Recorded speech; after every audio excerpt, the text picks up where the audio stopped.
பனை மரம் பாலைவனத்துல கூட வரும்னு சொன்னாங்க. ஆனா தமிழ்நாட்டுல செத்துக்கிட்டு இருக்குது. அப்படியானா என்ன அர்த்தம்னா, தமிழ்நாடு மிக மோசமான பாலையாக மாறிக்கொண்டிருக்கிறது.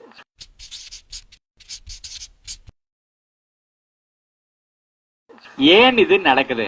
இந்த விவசாயத்துல பயன்படுத்துற ரசாயனங்கள் நம்ம சுற்றுச்சூழலா பாதிக்குது. அது பூமிக்குள்ள இறங்குது, மழை தண்ணியோட சேர்த்துக்கிட்டு இறங்குது. ஆனா 300 அடிக்கும் கீழே இருந்து குடிக்க தண்ணி எடுத்தீங்கன்னா அதுவும் விஷமாவே இருக்கு.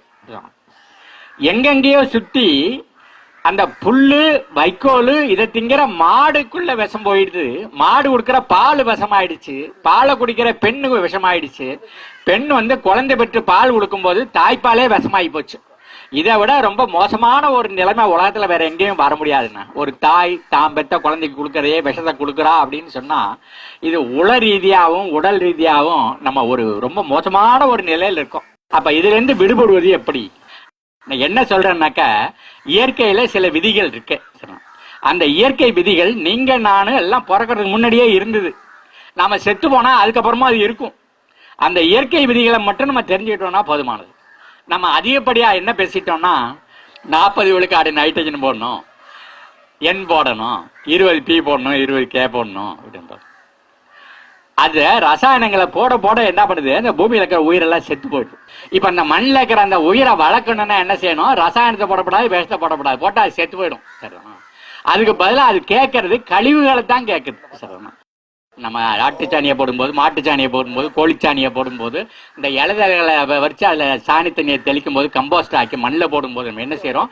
நம்ம நுண்ணுயிர்களுக்கு சாணி போடுறோம். பூமி கழிவுகளை மட்டும் தான் கேட்குது, வேஸ்ட்டுகளை மட்டும் தான் கேட்குது. ஆகையினால நாம வேஸ்ட்டுகளை மட்டும் நிலத்துக்கு திருப்பி கொடுக்க நம்ம பழகிட்டமாக்கும், நிலம் நமக்கு கொடுத்துக்கிட்டே இருக்கும். Agriculture is harvesting the solar energy. Maximum இந்த சூரிய வெளிச்சத்தை எப்படி நம்ம அறுவடை பண்ண போறோம், அதுதான். ரெண்டாவது என்னன்னாக்க, அதுக்கு துணையா நம்ம செய்ய வேண்டியது ஃபீடிங் தி பாக்டீரியா. போட்டோசிந்தசிஸ்னு ஒண்ணு இருக்கு. சூரியன்ல இருந்து வர்ற வெளிச்சத்தை அந்த பச்சை இலை வாங்கி அது சர்க்கரையா மாத்திடுச்சு.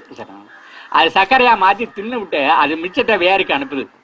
அந்த வேறு எல்லா இடத்துலயும் பரவலா ஓடி பூமியில இருக்கிற தண்ணி எடுத்து மறுபடியும் பச்சை இலைக்கு அனுப்பிச்சுடுது. இலை வேருக்கு சாப்பாடு போடுறதே ஒழிய வேறு இலைக்கு சாப்பாடு போடவில்லை. அதனால வேர்ல நான் செடிக்கு சாப்பாடு கொடுக்குறேன்னு சொன்னா அது சயின்ஸ் இல்லை. முதல்ல இதை நம்ம முடிவு பண்ணிட்டீங்கன்னா யாருனாலும் நம்ம திருப்தி பண்ணலாம். அப்ப நம்ம ஆட்டு சாணி மாட்டு சாணி இதெல்லாம் மண்ணில் போடுறோமே, அப்ப அது என்ன அப்படின்னா, அது என்னன்னா அந்த மண்ணில் இருக்கிற நுண்ணுயிர்கள் பாருங்க. நிறைய பாக்கெட்ல போட்டு விவசாயத்துலாம் கொடுக்குறோம். அசோஸ்பெயிலுங்கிறோம், ரைசோபியோங்கிறோம், பாசோபாக்டீரியாங்கிறோம், சூடோமோனாஸ்ங்கிறோம். அதெல்லாம் கண்ணுக்கு தெரியாத உயிர்கள். அந்த கண்ணுக்கு தெரியாத உயிர்கள் காத்துல இருக்கிற நைட்ரஜன் எடுத்து செடிக்கு சப்ளை பண்ணுது. பூமியில உறைஞ்சு கிடக்கிற பாஸ்பரஸை இலைக்கு சப்ளை பண்ணுது. அந்த பூமியில கிடக்கிற ஒவ்வொரு பொருளையும் பொட்டாசா மாத்தி அதுக்கு சப்ளை பண்ணுது. நீங்க எதெல்லாம் கடையில இருந்து வாங்கியாந்து போடணும்னு நினைக்கிறீங்களோ அது எதையும் வாங்கியாந்து போட வேண்டிய அவசியம் கிடையாது. அவ்வளவையும் அது என்ன பண்ணுது, இந்த மண்ணில் இருக்கிற நுண்ணுயிர்கள் செய்து. அப்போ பூமியோட வளங்கிறதுனா 3 இருக்கணும். ஒன்னு physical property of the soil, நிலம் பொல பொலன்னு இருக்கணும். ரெண்டாவது biological property of the soil, அதுல உயிரினங்கள் இருக்கணும், நுண்ணுயிர்கள் இருக்கணும், மண்புழுவெல்லாம் இருக்கணும், பூரா இருக்கணும், தவளை இருக்கணும், நண்டு இருக்கணும். மூணாவது இவைகள் எல்லாம் வேலை செஞ்சதுன்னா செடிக்கு வேணுங்கிற எல்லா ரசாயனங்களும் மண்ணில் வந்துடும். அதுக்கு பேரு chemical properties. Physical property, biological property, chemical property, 3 சேர்ந்தாதான் நில வளம். அந்த நிலம் தான் நம்ம செடிகளை வளர்த்து நமக்கு வேணுங்கிறலாம் வாரி வாரி கொடுக்கும்.